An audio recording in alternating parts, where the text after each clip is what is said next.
Hello बच्चों, कैसे हैं आप सब। आज मैं फिर आपके सामने लेकर आ गया हूँ लेसन 3 क्लास 12, जिसका नाम है इलेक्ट्रिक करंट, जिसे हिंदी में कहते हैं विद्युत धारा। प्यारे बच्चों, विद्युत धारा के बारे में हमने पहले वीडियो में पढ़ा कि विद्युत धारा क्या होता है। आवेश प्रवाह की दर को हम विद्युत धारा कहते हैं, जिसे हम I से डिनोट करते हैं, जिसका मात्रक एम्पियर होता है। और दूसरी बात हमने सीखा कि मुक्त इलेक्ट्रॉन क्या होते हैं। मुक्त इलेक्ट्रॉनों के बारे में अध्ययन किया। मुक्त इलेक्ट्रॉन क्या होते हैं? किसी पदार्थ के परमाणु के अंतिम कक्षा का वह इलेक्ट्रॉन जो नाभिक के कम आकर्षण बल के कारण पदार्थ में मुक्त रूप से गति करता है, ऐसे इलेक्ट्रॉन को हम मुक्त इलेक्ट्रॉन कहते हैं। मुक्त इलेक्ट्रॉनों के कारण ही विद्युत का प्रवाह होता है और मुक्त इलेक्ट्रॉन सबसे अधिक धातुओं में पाए जाते हैं। दूसरी बात यह है कि अनुगमन वेग क्या होता है, जिसे इंग्लिश में हम कहते हैं ड्रिफ्ट वेलोसिटी। तो बच्चों, हमने पढ़ा है कि अनुगमन वेग बाह्य विभवांतर के कारण किसी पदार्थ में, किसी चालक पदार्थ में, कंडक्टर में बाह्य विभवांतर के कारण मुक्त इलेक्ट्रॉन परमाणुओं से टकराकर एक रैंडम मोशन न करके, अनियमित गति न करके एक नियमित गति करने लगता है। किसके कारण? बाह्य विभवांतर के कारण। तो इस प्रकार के वेग को, इस प्रकार के चाल को हम अनुगमन वेग कहते हैं। बच्चों, आज हम पढ़ने जा रहे हैं ओम के नियम का सत्यापन। ओम का नियम क्या है? बच्चों, ओम के नियम से हम जानते हैं कि ओम ने बताया कि जब किसी चालक में हम विभवांतर बढ़ाएंगे तो उसमें धारा बढ़ेगी, या धारा बढ़ाएंगे तो विभवांतर बढ़ेगा। यह संबंध ओम ने बताया कि V=IR, अर्थात V is directly proportional to I। अगर वोल्टेज बढ़ रहा है तो करंट बढ़ेगा, और करंट बढ़ रहा है तो वोल्टेज बढ़ेगा। दोनों डायरेक्टली प्रोपोर्शनल है। और इसमें हम एक नया कॉन्स्टेंट सीखेंगे, जिसे हम कहते हैं प्रतिरोध। तो आइए देखते हैं ओम के नियम का सत्यापन। बच्चों, ओम के नियम के सत्यापन में मैंने मान लिया, जो बातें यहाँ मैं लिखा हूँ उसको इस चित्र के माध्यम से आप चित्र बना लेंगे तो बिल्कुल इसको आसानी से लिख लेंगे आप। माना ये कोई चालक तार है, तार है जिसके अनुप्रस्थ काट का क्षेत्रफल a है तथा चालक की लंबाई l है। इसमें देखिए, इस प्रकार से मुक्त इलेक्ट्रॉन गति कर रहे हैं, और मुक्त इलेक्ट्रॉनों की जो संख्या है वो n है, और मुक्त इलेक्ट्रॉनों की जो अनुगमन वेग है वो Vd है। ऐसा मैंने माना। क्या माना? माना एक चालक तार जिसकी लंबाई l तथा अनुप्रस्थ काट का क्षेत्रफल a है। चालक तार में मुक्त इलेक्ट्रॉनों की संख्या n है तथा मुक्त इलेक्ट्रॉनों का जो अनुगमन वेग है वो Vd है, तथा इनके सिरों पर जब इसमें जो है बाह्य विभवांतर दिया जाता है, V वोल्टेज दिया जाता है, तो क्या होता है? प्रत्येक इलेक्ट्रॉन पर बल उत्पन्न हो जाता है, F=EE। जैसा कि हम जानते हैं कि E= क्या होता है? F/Q। ये हम पढ़ चुके हैं, विद्युत क्षेत्र की तीव्रता E=F/Q लेसन 2 में। तो इसको जब हम इधर करेंगे तो F= क्या हो जाएगा? E/Q। क्योंकि चार्ज की बात नहीं हो रही है यहाँ पर, यहाँ किसकी बात हो रही है? इलेक्ट्रॉन की बात हो रही है। तो इसको हम लिखेंगे F=EE। इसलिए यहाँ लिखा गया कि प्रत्येक इलेक्ट्रॉन पर जो बल लगेगा F= क्या लगेगा? EE लगेगा। इस बल के कारण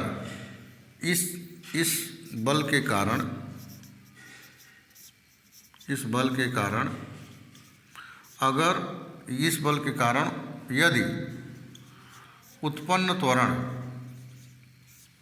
त्वरण A है, तब भाई जहाँ बल है वहाँ त्वरण है। तो अगर इस बल के कारण उत्पन्न त्वरण अगर A है तो F= क्या होगा बच्चों? ma होगा। विच इज इम्प्लाइज एफ की जगह लिखते हैं एम ए इक्वल टू हो जाएगा ई ई, और जो ए की वैल्यू हो जाएगी एक्सीलरेशन जो त्वरण हो जाएगा ई ई अपान एम हो जाएगा। ठीक है, ई का मान आ गया। परंतु हम जानते हैं कि अनुगमन वेग का जो फार्मूला है, जो कि पार्ट फर्स्ट में हम पढ़ चुके हैं कि अनुगमन वेग का फार्मूला, चूँकि अनुगमन वेग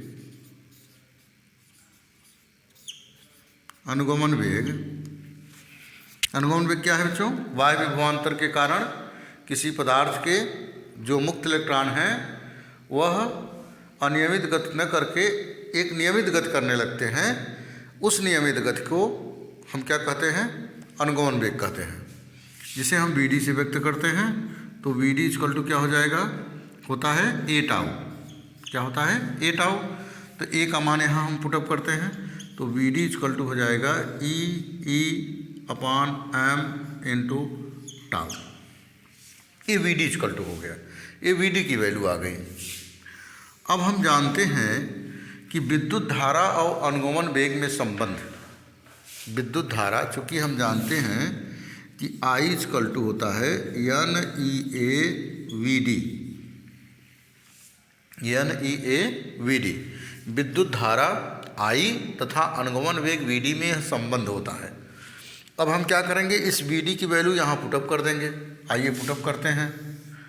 तो आई इक्वल टू हो जाएगा बच्चों N E A V D. V D का मान रखते हैं ई ई टाउ अपान एम। अब देखिए, चूँकि हम जानते हैं बच्चों कि ई विद्युत क्षेत्र की तीव्रता, ई का जो फार्मूला होता है V अपान एल होता है। विभव प्रवणता के रूप में V अपान एल होता है। तो यहाँ पर ई का मान हम क्या रखेंगे? V अपान एल रखेंगे, क्योंकि हमें वोल्टेज की आवश्यकता है, या ओम ने ऐसा प्रूव किया। तो आई इक्वल टू हो गया एन ई ए ई, अच्छा ई दो बार है तो ई स्क्वायर आप लिख सकते हो, और एन ई स्क्वायर ए ई। ई का मान क्या लिखोगे? टाउ लिखो, अंत में ई लिखो। ई का मान लिखोगे V अपान एल, एल को नीचे कर दो और एम। ठीक है, अब देखिए V को इधर हम ले गए, इधर मल्टीप्लाई है, इधर डिवाइड हो जाएगा। तो I upon V equal to हो जाएगा n e square A tau upon m l. इसको आप रिवर्स करिए, अपोजिट करिए, तो V upon I equal to हो जाएगा m l upon n e square A tau, जिसे हम इतने को कांस्टेंट मान लिया गया, और ओम ने उसका नाम क्या रखा? आर रखा, जो कि प्रतिरोध है। या इसको हम लिख सकते हैं V equal to V upon I equal to R. ये ओम ने इस प्रकार से सत्यापन किया, जहाँ आर का जो मान है बच्चों वो क्या है? जहाँ आर इक्वल टू है एम एल, ये सब कांस्टेंट है, मास भी कांस्टेंट है और लंबाई भी कांस्टेंट है, जो बदल नहीं रहा है। N e square A tau सब कांस्टेंट है। और या इसको आप लिख सकते हैं which is imply V equal to I R. इस प्रकार से ओम के नियम का सत्यापन हो जाता है। अब हम देख रहे हैं कि इस फार्मूले से देखिए ज़रा, अगर मैं आपसे पूछूं कि प्रतिरोध की परिभाषा क्या है, विद्युत प्रतिरोध, इलेक्ट्रिक रेजिस्टेंस की परिभाषा क्या है? रेजिस्टेंस की परिभाषा ये हुई कि किसी चालक पदार्थ में प्रवाहित वोल्टेज, किसी चालक पदार्थ में प्रवाहित वोल्टेज तथा प्रवाहित धारा के अनुपात को हम क्या कहते हैं? प्रतिरोध कहते हैं। प्रतिरोध का मतलब क्या होता है बच्चों? प्रतिरोध का मतलब होता है रुकावट। ठीक है, तो आइए चलते हैं अब नेक्स्ट टॉपिक की ओर। आइए बच्चों, अब हम देखते हैं कि ओम का नियम अगर हमको एग्ज़ाम में लिखना हुआ तो हम कैसे लिखेंगे। ओम का नियम लिखने के लिए इस बात को हम लिखेंगे कि यदि किसी चालक की भौतिक अवस्था न बदले, भौतिक अवस्था का मतलब ताप, दाब, आयतन, उसका अगर हम न बदलें तो चालक के सिरों पर आरोपित विभवांतर, चालक के सिरों पर आरोपित विभवांतर उसमें बहने वाली धारा के समानुपाती होती है। उस चालक तार में जो वोल्टेज उत्पन्न किया जाएगा उस चालक में, जो उस कंडक्टर में बहने वाली धारा के डायरेक्टली प्रोपोर्शनल होगा, अर्थात V प्रोपोर्शनल I या V equal to I R, जहाँ R क्या है, प्रतिरोध है। ठीक है, तो इस प्रकार से ओम के नियम को आपको लिखना है। अब हम बात करेंगे विशिष्ट प्रतिरोध या प्रतिरोधकता की, जिसे हम रेजिस्टिविटी कहते हैं। बच्चों, वही कल्पना करिए आप, जो घरों में वायर होता है, वायरिंग होती है, या कभी कभी खंभे से जो फेस वाला तार आता है, अर्थ वाला नहीं, लोहे वाला जो तार है उसकी बात नहीं कर रहा हूँ, जो फेस वाला तार होता है वो पतला पतला तार होता है, लेकिन इसको मोड़ कर ऐसा बनाया जाता है। तो आप कल्पना करिए, या घरों में जो है तार, जो कापर के तार हम लाते हैं, जैसे दांत से छीनते हैं या पिलास से छीनते हैं तो पतला पतला तार निकलता है। ऐसा क्या ज़रूरत है, मोटा तार बना दिया जाए, क्या ज़रूरत है उसको पतला पतला करके फिर मोड़ने की, क्या ज़रूरत है? उसकी ज़रूरत है, उस बात को समझने के लिए ये आपको रेजिस्टिविटी सीखना पड़ेगा कि रेजिस्टिविटी है क्या। कहने का मतलब ये है कि जब क्रॉस सेक्शन एरिया कम होगा, अर्थात तार की मोटाई कम होगी, तो उसका जो रेजिस्टेंस है वो बढ़ेगा। जब रेजिस्टेंस बढ़ेगा तो जो लाइन है, जो हमारे घर में इलेक्ट्रिसिटी मिलती है, करंट मिलता है, वो दबेगा नहीं, मतलब उस पर वो, मतलब लोड जब देंगे तो वो दबेगा नहीं। तो आइए देखते हैं कि क्रॉस सेक्शन एरिया कम होने से रेजिस्टेंस किस प्रकार से बढ़ता है। इस बात को हम प्रूव करने जा रहे हैं। बच्चों, विशिष्ट प्रतिरोध या प्रतिरोधकता, रेजिस्टिविटी, किसी चालक में उत्पन्न विद्युत क्षेत्र। अगर आपको लिखने के लिए आ गया प्रतिरोधकता क्या है, इसकी परिभाषा आप लिखिए, तो आप लिखेंगे कि किसी चालक में उत्पन्न विद्युत क्षेत्र एवं धारा घनत्व का अनुपात विशिष्ट प्रतिरोध कहलाता है। कौन कौन? विद्युत क्षेत्र की तीव्रता E और धारा घनत्व J के अनुपात को हम विशिष्ट प्रतिरोधकता रो कहते हैं, इसे हम रो से व्यक्त करते हैं, और इसका मात्रक क्या होता है, ओम मीटर होता है। अब एक शब्द आया कि धारा घनत्व क्या होता है, धारा घनत्व क्या है।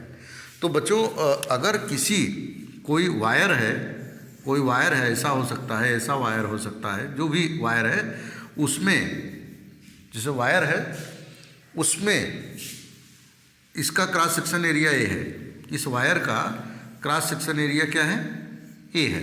ठीक है, तो इसमें लंबवत प्रवेश करने वाली इलेक्ट्रिक करंट रेखाएं, विद्युत रेखाएं, जो विद्युत धारा, जो इलेक्ट्रिक सिटी जो है लंबवत प्रवेश कर रहा है, किसमें, ये क्षेत्रफल वाले, ये क्रॉस सेक्शन एरिया वाले तार में जब ये लंबवत प्रवेश करता है करंट, तो इसे हम कहते हैं धारा घनत्व।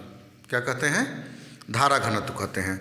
अर्थात J equal to I upon A, J equal to I upon A. किसी चालक तार में अब जिसकी क्रॉस सेक्शन एरिया ए है, उसमें लंबवत प्रवेश करने वाली जो धारा होती है उसे हम क्या कहते हैं, धारा घनत्व कहते हैं। तो विशिष्ट प्रतिरोधकता क्या हो गया कि किसी चालक के विद्युत क्षेत्र की तीव्रता और धारा घनत्व के अनुपात को हम विशिष्ट प्रतिरोधकता कहते हैं, या हम विशिष्ट प्रतिरोध या प्रतिरोधकता कहते हैं, इंग्लिश में जिसे रेजिस्टिविटी कहते हैं। आइए जरा आगे चलते हैं। Which is implies rho equal to E. E क्या है? ई हम जानते हैं, अभी हमने इसके पहले पढ़ाया कि V अपान एल। ई का मान क्या होता है, V अपान एल, और J का मान क्या होता है बच्चों, वहाँ मैं लिखा हूँ I अपान ए, I अपान ए। अब इसको ज़रा आगे बढ़ाते हैं। Which is implies V upon L into, नीचे भी फ्रैक्शन ऊपर भी फ्रैक्शन, तो नीचे वाला फ्रैक्शन पलट कर मल्टीप्लाई हो जाता है, तो A अपान क्या हो जाएगा, I हो जाएगा। विच इज इम्प्लाइज रो बराबर क्या हो गया बच्चों, रो बराबर हो गया V अपान I को V के नीचे कर दे रहा हूँ, L को यहाँ कर दे रहा हूँ, A अपान L। अब देखिए बच्चों, यहाँ देखिए V अपान I, हम जानते हैं कि कि अभी यहाँ पर पढ़ा है V equal to I R. V equal to क्या पढ़ा है मैंने, आई आर। तो अगर मैं R की वैल्यू निकालना चाहता हूँ तो यहाँ हो जाएगा V upon I equal to क्या हो जाएगा, R हो जाएगा। ठीक है, तो यहाँ हम क्या लिख सकते हैं, R लिख सकते हैं। तो ये हो जाएगा which is implies rho equal to R A by L, ये प्राप्त हो गया। अगर हमको R की वैल्यू निकालना है तब हम क्या करेंगे, यहाँ मैं लिख दे रहा हूँ, इधर यहाँ ऊपर लिख दे रहा हूँ। अगर R की वैल्यू हमको फाइंड करना है तो क्या करेंगे, L को हम रो के पास भेजते हैं, तो ये हो जाएगा rho L equal to R A, और R इक्वल टू हो जाएगा बच्चों rho L upon A. R अथवा इसको लिख सकते हैं R is directly proportional to, ये दोनों कांस्टेंट हैं, इसको छिपा दीजिए कांस्टेंट में, 1 अपॉन ए। देखिए यह बात प्रूफ हो गई कि अगर वायर का क्रॉस सेक्शन एरिया कम होगा, वायर का क्रॉस सेक्शन एरिया कम होगा तो उसका रेजिस्टेंस बढ़ेगा, और अगर क्रॉस सेक्शन एरिया ज़्यादा हुआ तो उसका रेजिस्टेंस कम हो जाएगा। यहाँ आप देख रहे हैं कि R is directly proportional to 1 upon A. तो बिल्कुल बेटा समझ में आ गया होगा आपको अच्छे से। आइए चलते हैं नेक्स्ट टॉपिक पर। आइए बच्चों, अब हम सीखते हैं अनओमीय परिपथ क्या होता है। अनओमीय परिपथ ऐसा परिपथ जो ओम के नियम का पालन नहीं करता है उसे अनओमीय परिपथ कहते हैं।